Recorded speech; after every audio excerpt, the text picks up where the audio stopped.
বাকি 125টা সমষ্টিত আমি বিধায়কসকলৰ লগত কথা পাতি আলোচনা কৰি এটা এটা কৈ আমি সভা কৰি আপোনালোকক দি যাম। সকলক আমি 3 দিনীয়াকৈ এটা প্ৰশিক্ষণ দি গৈ থাকিম। য'তে প্ৰশিক্ষণ শেষ হয় তাতে আমি আপোনালোকে ক'ব পাৰে যে 10টা সমষ্টি কেনেকৈ নিৰ্বাচিত হ'ব, অৰ্থাৎ য'তে প্ৰশিক্ষণ শেষ হয় তাতে আমি টকাটো দিয়া আৰম্ভ কৰিম। সকলক এই আঁচনিৰ প্ৰথম 10,000 টকাৰ কিস্তি প্ৰদান কৰি 36 লাখ মহিলাৰ ভিতৰত 26 লাখ মহিলা এনেকুৱা আছে যাৰ সন্তান সঁচাকৈ 3টাতকৈ কম বা 3টা। অসমৰ কাৰণে এইটো এটা খুব ইম্পৰ্টেণ্ট ষ্টেটিষ্টিক। কোনো বেংকত ঋণ আদি থাকিব নালাগে। এই গোটেইকেইটা ক্ৰাইটেৰিয়াত 29 লাখ মহিলা নিৰ্বাচিত হ'ল।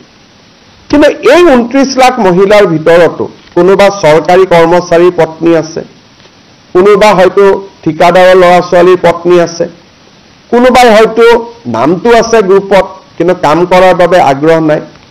গতিকে এই ফাইনেল পৰ্যায়ৰ সিলেকশ্যনটো এতিয়া আৰম্ভ হৈছে, য'ত 29 লাখৰ পৰা আমি 26-27 লাখ মহিলা চূড়ান্তভাৱে নিৰ্বাচিত হ'ব।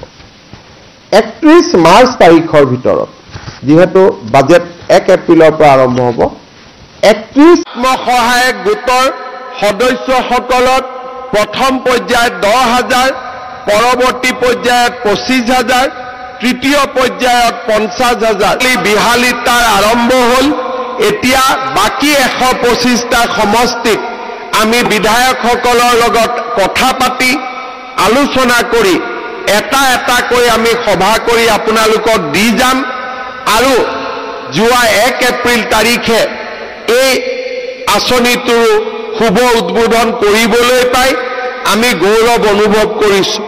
সমষ্টিৰ আই মাতৃসকলকো মহিলা উদ্যমিতা আঁচনিৰ চেক আপোনালোকক প্ৰদান কৰিবৰ বাবে মই ইচ্ছা প্ৰকাশ কৰিম।